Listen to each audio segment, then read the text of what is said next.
Let's get started at the beginning of Wyatt Driscoll's story. Back in his sophomore football season in a game against Woodside, he had no idea he would suffer an injury which would cause him to undergo 17 surgeries over the next year and a half. During a kickoff, Wyatt had his leg snapped in two, breaking his tibia and fibia. His leg developed compartmental syndrome where the blood flow in his leg became blocked. Ended up being in the hospital for 40 days. Had 11 procedures in the hospital over those 40 days. Almost lost my life and my leg, so really that really changed everything for me, just my whole life.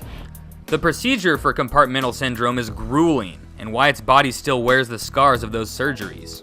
So they have to cut open both sides, make incisions that are a foot long on each side of my leg, make incisions to release the pressure, and so that took 11 surgeries in itself.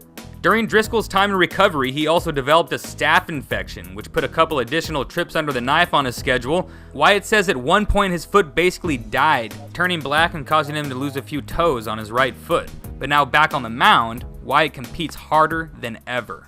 He just wants the ball, doesn't want to give up the ball, and just goes out and competes. You know, he doesn't have the greatest stuff in the world, but nobody competes better than Wyatt does. Driscoll came back for the end of his junior baseball season, but coming into this year, Menlo only had 10 innings of returning pitching coming back, so if Wyatt was ready to go, the Knights were ready to lean on him. Since then, I've been more of a crafty pitcher, I guess.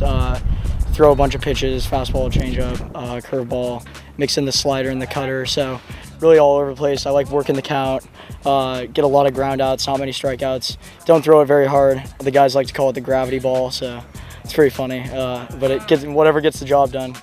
So far this season, Wyatt started 15 of the Knights' 21 games, becoming their designated starter for the most part, getting the squad out to a good start and keeping the game in control early. I was always the smaller kid, got a little fight in me. I always want to win. I don't know, I love winning, I hate losing. And my injury, I kind of took it as a loss at first. And I made my goal. I thought I'd get a win if I ever got back out on the field. Baseball's always been my favorite sport, so I figured it'd be a great avenue for me to get a victory, get a hard-fought win. It's really, this whole season and my whole comeback's really been a hard-fought win for myself and for my family, so that's really been the greatest part about it. Wyatt Driscoll almost lost his life, not to mention his leg. So yes, every time Wyatt Driscoll takes that mound, he's winning.